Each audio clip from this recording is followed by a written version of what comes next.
आप सभी साथियों को नमो बुद्धाय, जय भीम। साथियों, एक पुराने ज़माने की एक कहानी है और मुझे तो लग रहा है कि सच भी हो सकती है। और कहानी का शीर्षक है कि गम खाना। गम बड़ी रे भाई, गम बड़ी। और वैसे संत महापुरुषों ने ही कहा है, गम खाना चीज़ बड़ी है। लेकिन साथ में ये भी कहा है कि गम समय देख करके, जगह देख कर गम खाना अच्छी बात है। तो आज का ये विषय है जो गम खाने पर है। तो पुराने ज़माने की बात है कि एक कोई किसान अपने सासरे घरवाली को लेने के लिए चला गया और सासरे जाने के बाद में उसके ससुराल वाले सारा मिल कर के उसको कुछ बुरा भला कहा, लेकिन उन्होंने क्या है कि सारी बातों को टालते गए वो। और सुबह राजी खुशी अपनी लड़की को उसके साथ में भेज दी, ना जमाई के साथ में बेटी को भेज दिया। अब क्या होता है, पुराने ज़माने में कोई साधन तो था नहीं, तो दोनों पैदल चल रहे थे।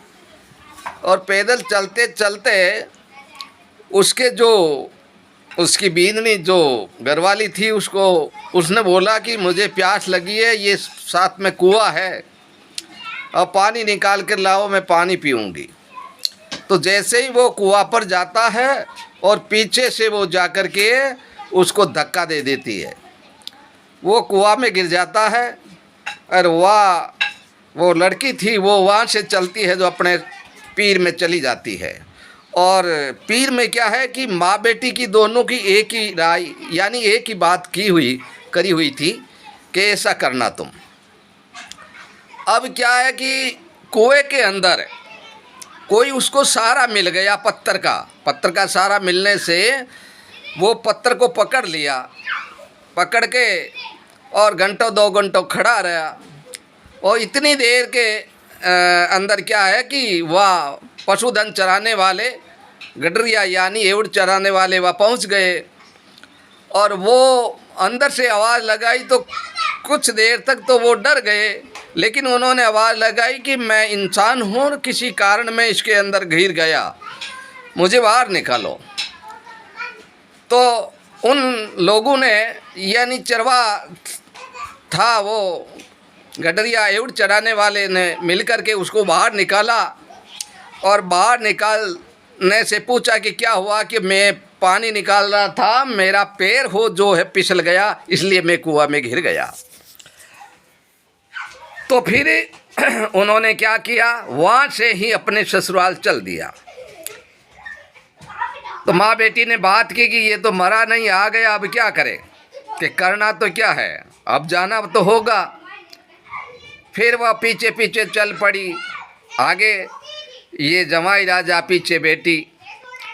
चलते चलते चलते अब वो डर की शर्म के मारी इतनी पसीना हो गई, लेकिन करे तो क्या करे। वह चलते चलते अपने घर पर पहुंच गए, लेकिन उन्होंने उस इंसान ने कुछ भी नहीं कहा। वो डर के मारे बड़ी सोचे कि भी अब जब कभी ये अपने को मारेगा, पीटेगा, ये करेगा, वो करेगा, लेकिन उन्होंने कुछ नहीं कहा। ऐसे करते करते समय बीत गया और उसके 4 संतान प्राप्त होगी, 4 बेटा हुआ। और 4 बेटों को परणाई दिया, बहुएं आने लग गई और फिर पोता हो गया। और पोते की शादी में वो किसान है जो जोरदार नाच डांस किया और कहा, गम बड़ी रे गम बड़ी, गम बड़ी रे गम बड़ी। एक ही रट लगाई उन्होंने कि गम बड़ी, गम बड़ी, गम बड़ी। तो गांव वाला ने, घर वाले ने पूछा कि ये क्या है, ये कौन सा गाना है।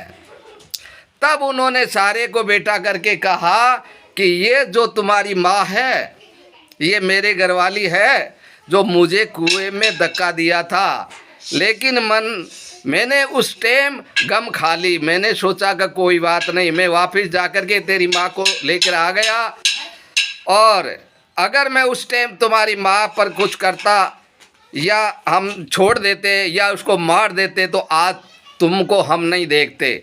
इसलिए गम खाना चीज़ बड़ी है, लेकिन सब जगह गम खाना, समय देकर गम खाना। धन्यवाद। कहानी आप सुनो, कैसे लगे आपको कमेंट में ज़रूर बताना। धन्यवाद।